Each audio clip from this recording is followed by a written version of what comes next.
আসসালামু আলাইকুম viewers, MBN motion YouTube চ্যানেলে আপনাকে স্বাগতম। এক অন্তঃসত্ত্বা নারী প্রতিবেশিনীর অনুপস্থিতিতে তার অনুমতি পেতে রেখে একটি পাত্রে রক্ষিত কোনো খাদ্যবস্তু স্বাদ গ্রহণ করলেন আঙুলের ডগা দিয়ে, আর সঙ্গে সঙ্গে তার গর্ভস্থ সন্তান থরথর করে কেঁপে উঠল। বুদ্ধিমতী ধর্মভীরু নারী এর কারণ উপলব্ধি করে প্রতিবেশিনীর কাছে ক্ষমা প্রার্থনা করলেন, আর ক্ষমা পাওয়া মাত্র পেটের সন্তানের কম্পন থেমে গেল।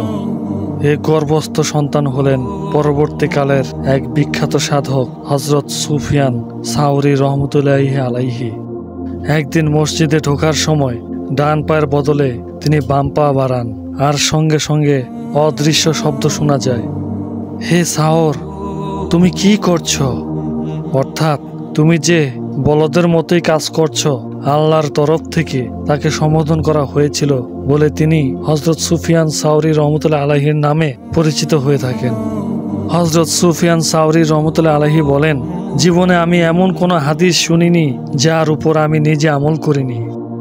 তিনি হাদিস বেত্তাদের বলতেন, আপনারা কি হাদিসের জাকাত আদায় করেন? তারা বললেন, হাদিসের আবার জাকাত কি? তিনি বলতেন, মালের যেমন শতকরা 2.5 ভাগ জাকাত দিতে হয়, তেমনি আপনারও শোনা হাদিসের শতকরা মাত্র 2.5 ভাগের উপরে চর্চা করে থাকেন। হযরত সুফিয়ান সাওরী রহমতুল্লাহ আলাইহি একবার তৎকালীন খলিফার পাশাপাশি নামাজ পড়ছিলেন। নামাজের মধ্যে খলিফা দাড়ির মধ্যে হাত বুলালেন। নামাজ শেষে হযরত সুফিয়ান সাওরী তাকে বললেন, এটা ঠিক না। হাসরের মাঠে ও ধরনের নামাজকে নাপাক গোলার আকারে নামাজের মুখের উপর ছুঁড়ে মারা হবে। তার কথা শুনে খলিফা দারুণ ক্রুদ্ধ হয়ে তাকে শুলে চড়াবার নির্দেশ দিলেন। এই নির্দেশ হযরত সুফিয়ান সাওরীর কানে গেলে তিনি বললেন, প্রাণের জন্য আমার কোনো মায়া নেই, তবে ধর্মের রীতিনীতির প্রতি আমার অন্তরে রয়েছে অফুরন্ত ভালোবাসা। পরদিন তাকে শুলে চড়ানো হবে। তিনি হযরত সুফিয়ান ওয়াইনিয়ার দুজানুর উপর মাথা রেখে তার প্রতিপালকের উদ্দেশ্যে বলেছিলেন, হে প্রভু, আমি আপনার ন্যায্য কথা বলেছি, যার জন্য খলিফা আমার মৃত্যুদণ্ড দিয়েছেন। আজ তা কার্যকর হবে। আপনার নিকট এই বিষয়ে বলার কিছু নেই, যেহেতু আপনি সবকিছুই প্রত্যক্ষ করছেন। এদিকে খলিফা হাত পা বাঁধা অবস্থায় তাকে দরবারে হাজির করা হুকুম দিলেন। খলিফার আদেশ পালন করার জন্য তার অনুচর বর্গ যেই দরবার থেকে বের হয়েছেন, অমনি আল্লাহ পাকের গজব স্বরূপ দরবার কক্ষের ছাদ ধসে পড়ল, আর পরিষদ বর্গ সহ খলিফা নিহত হলেন। এই ঘটনার পর কেউ কেউ বলেন, হুজুরের দোয়ার ফলাফল এত দ্রুত ও ভয়ঙ্করভাবে ফলতে কোথাও দেখিনি।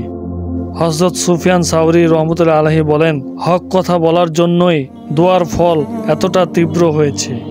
একবার হজ যাত্রার প্রাককালে তিনি বড় কান্নাকাটি করেন। লোকজন জিজ্ঞেস করেন, পাপের ভয়ে আপনি এমন করে কাঁদছেন কেন? তিনি বললেন, না, পাপের ভয় না, আমার ঈমান খাঁটি কিনা এই কথা ভেবে আমি রোদন করছি। পাপের ক্ষেত্রে আল্লাহর রহমত খুবই ব্যাপক ও শক্তিশালী। তিনি তার শিষ্যদের বলেন, মানুষ উপাদেয় খাবারের জন্য বড় আগ্রহী, কিন্তু কোনো উপাদেয় বস্তু বিষাদ হতে কতক্ষণ? খাদ্যবস্তু কণ্ঠনালীর শেষ প্রাপ্ত পর্যন্ত যতক্ষণ থাকে ততক্ষণই স্বাদ কিংবা বিষাদ, এর নিচে গেলে তো আর কিছুই থাকে না। তাহলে এই ক্ষণস্থায়ী বস্তুর প্রতি এত মোহগ্রস্ত হয়ে কি লাভ? তিনি বলেন, একমাত্র আল্লাহই, অন্য কেউ নয়। আরিফকে মারফত দান করেন, আবিদকে নৈকট্য দেন, হাকিমকে হিকমত দিয়ে থাকেন। তিনি আরও বলেন, পুণ্যবানদের পুণ্য কর্মগুলি ফেরেশতাগণ পুণ্যের দপ্তরে লিখে রাখেন, কিন্তু পুণ্যবানরা যদি পুণ্য কর্ম করে অহংকার প্রকাশ করেন তবে সেগুলি রিয়ার দপ্তরে লিখিত হয়। অতঃপর লোকজন যখন ভেতরে তার অন্তিম শয্যার পাশে এসে দাঁড়ালো, তখন তিনি তার মাথার পার্শ্বস্থিত বালিশের তলা থেকে 1000 টাকার একটি থলে বের করে দিয়ে সেগুলি গরিব দুঃখীদের দান করতে বললেন। অনেকের মনে প্রশ্ন এলো, তিনি নিজে সঞ্চয়ের বিরুদ্ধে বলতেন, অথচ নিজে এতগুলো টাকা জমা করেছেন। হযরত সুফিয়ান সাওরী মানুষের মনের প্রশ্ন অনুধাবন করে বললেন, ঈমান রক্ষার প্রয়োজনে আমি এগুলো জমা করে রেখেছিলাম। যখন ইবলিস আমাকে জিজ্ঞেস করত, তোমার ভরণ পোষণ থেকে মার নিজের কোনো প্রয়োজন নয়, শয়তানের প্রতারণা থেকে বাঁচবার জন্যই এটা জমা রেখেছিলাম।